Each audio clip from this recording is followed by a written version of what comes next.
Dwi ar ymffordd i ymweld â chartref gyflwynwraig Lois Cernyw, sy'n byw yma gyda'i phartner, yr actor Robin Ceiriog, a'i mab Iago. Ac o bryd i'w gilydd, merched Robin, Bela ac Enfys. O ia, ac mae yna un bach arall ar y ffordd.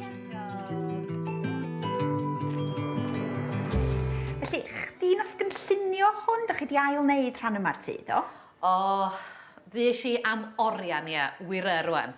Ond mae lot o gwmnïau gwahanol efo rhyw app mae fedri di, neu rhywbeth fedri di wneud ar cyfrifiadur i ail-leoli pethau, creu rhywbeth. So ni'n dweud bod yna lygad cynllunnydd gennych chdi, oes? Dwi wrth y modd, Pan o'n i'n ifanc, dyna ni eisiau wneud, eisiau bod yn gynllunydd. Ia, dyna ni eisiau bod.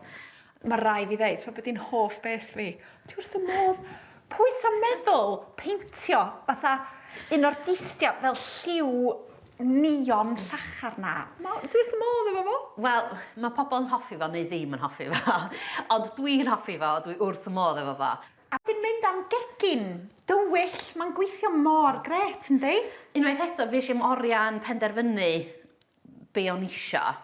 O'n i'n gwybod bod fi ddim isio beth traddodiadol ofnadwy, achos o'n i'n meddwl sy'n siwtio'r tŷ.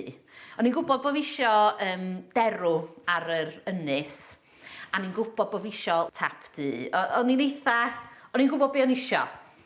A yr unig beth oedd Robin isio oedd y pop du, oedd o isio bod o'n gallu coginio ar nwy, a oedd o isio fridge efo rhew o dŵr. Felly gath o ddau beth.